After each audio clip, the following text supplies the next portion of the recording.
Some of you guys are going to know that with bass, the angler must rig and manipulate his lure in such a way that both intrigues the bass but requires as little effort from him as possible.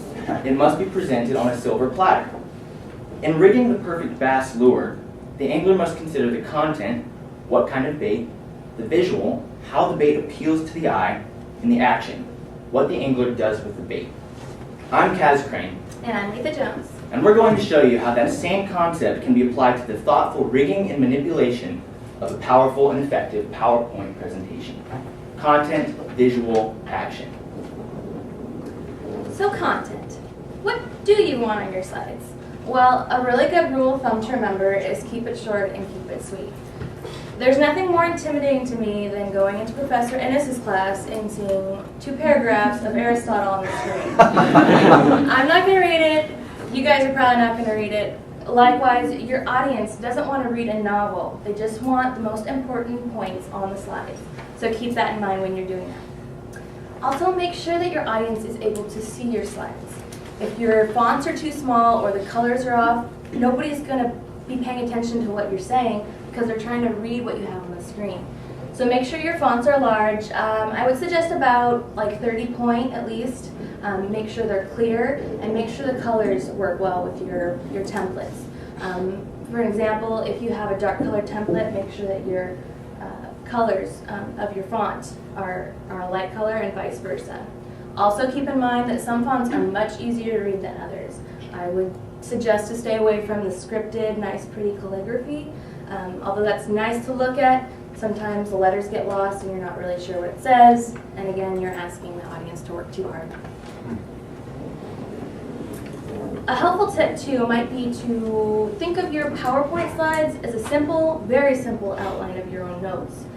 Remember and keep in mind that you only want the most important information. But also remember and keep in mind that if you have any edits to your notes, that your PowerPoint reflects that as well.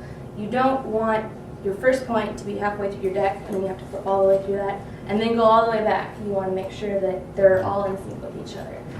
That's very important. So just basically keep in mind that you want it clear, precise, and to the point. Next is the visual aspect of your presentation. Don't blind your audience, but instead keep the colors warm and inviting. This is a given. It doesn't take some sort of artistic genius to know that the colors used will have a strong effect on the overall mood of your audience. Just keep in mind as you select your color schemes that people tend to associate certain colors with certain feelings. For example, blues evoke a feeling of peace and security. Black evokes formality, and grays are commonly associated with practicality and reliability. You want to select your colors accordingly. Next, remember that a picture can be worth 1,000 words. Look at your PowerPoint presentation as an opportunity to communicate something that would be difficult to communicate without visual aid. This is when a picture can be worth 1,000 words. Maybe you can present that graph depicting the unparalleled expansion that your firm has undergone in the last 5 years, or that photo that captures your organization's outstanding teamwork. But however you go about using images in your presentation, make them count and make them speak. And finally, use visual discernment.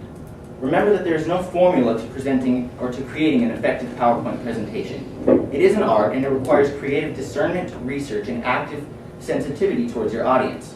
Don't use special effects or transitions that will distract your audience from you, the presenter. And don't use photos that don't clearly emphasize, complement, and reiterate the point you are trying to make, case in point. Try to be creative and aesthetically pleasing while maintaining a confident sense of professionalism. The action. It's the day of your presentation. The most important thing that you can do is get there early. Go to wherever your meeting is going to be and make sure you're ready. You want to make sure that your technology and the technology you're given is going to be compatible. Sometimes different versions of Microsoft Word or Office will change your slides or manipulate them in a way you didn't want. Make sure you have enough time and leeway to fix those if needed. Also, technology fails. Sometimes the bulbs burn out in the projectors, or the computer crashes, or you forget your memory stick, or you forget to email it to yourself. Be prepared to do this without the PowerPoint. That's the whole point. This is just the aid, so you should be able to do it on your own. Know where your light sources are, too. It's wonderful to wake up in the morning and you have the sun shining in on your face, but it's not a good thing if that same sun is hitting your screen. Nobody's going to be able to see your PowerPoint. So if the windows are a problem, see if you can shut the blinds or maybe even move to a different room. Also, know where your light switches are. Know which light switches control what lights and if you can even turn them off. Be able to work accordingly with that. Also, sometimes there are little glares from the reflective devices, mirrors, windows, a shiny vase, that'll have that little white dot there, you know. You might not think that's a big deal, but your audience will always look at that, and that's drawing attention away from you. So be advised of those as well. Look at your notes. You gave them to yourself for a reason. The screen is not your notes. These are your notes. Be able to use those accordingly. If you're constantly having your back turned to the audience, it's shutting you off from them, and it's showing that you're not really confident with what you're doing. You don't really know what you're doing. And oh, by the way, this is my whole presentation, so why don't I just email it to you rather than tell you? So make sure you do use your notes. Lastly, when I was growing up back home, to get to our kitchen, you'd have to walk through the living room, and if you stood right in the middle of the living room, you would block the TV from everybody else's view. So I would do that often as a kid, and it would probably get followed by a, Leatha, you make a better door than you do a window. So this is true for us as well. Although it's good to be seen, you want to make sure that if you make a point and you refer to the PowerPoint, that they can see that. That might require you to move way out of the way if the room is kind of oddly shaped like this one is. Or if you're in a really confined space and you can't really do that, try standing here, like standing on one side, making your point, and then walking over to the other side so each side of the room can see. So try that instead. It can be a little awkward, but you want to make sure that everybody can see. There's nothing more frustrating to an audience when you're making a point and they can't see. So keep it clear, get out of the way, and let them see what they want. In bass fishing, the most exciting moment is when you set the hook and snag that bass for good.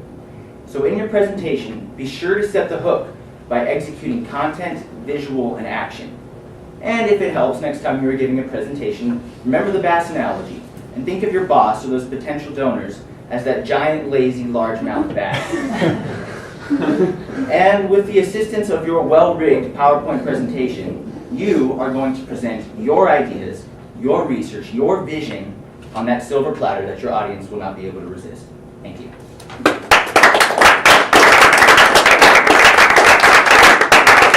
Okay, very good. So stay up there for Kaz for a second. We want to do Q&A with these guys. Fire away. Let's ask the questions you've always wanted to ask about PowerPoint. We just presented so well. If you ever wanted to ask questions. I have a question. So you address all of the ways to like properly use PowerPoint, but I'd be curious, you know, when you're asked to give a presentation, before you do that, you have to decide whether or not you even need it.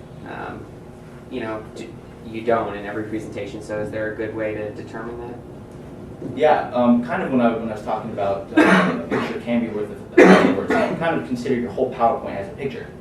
Think if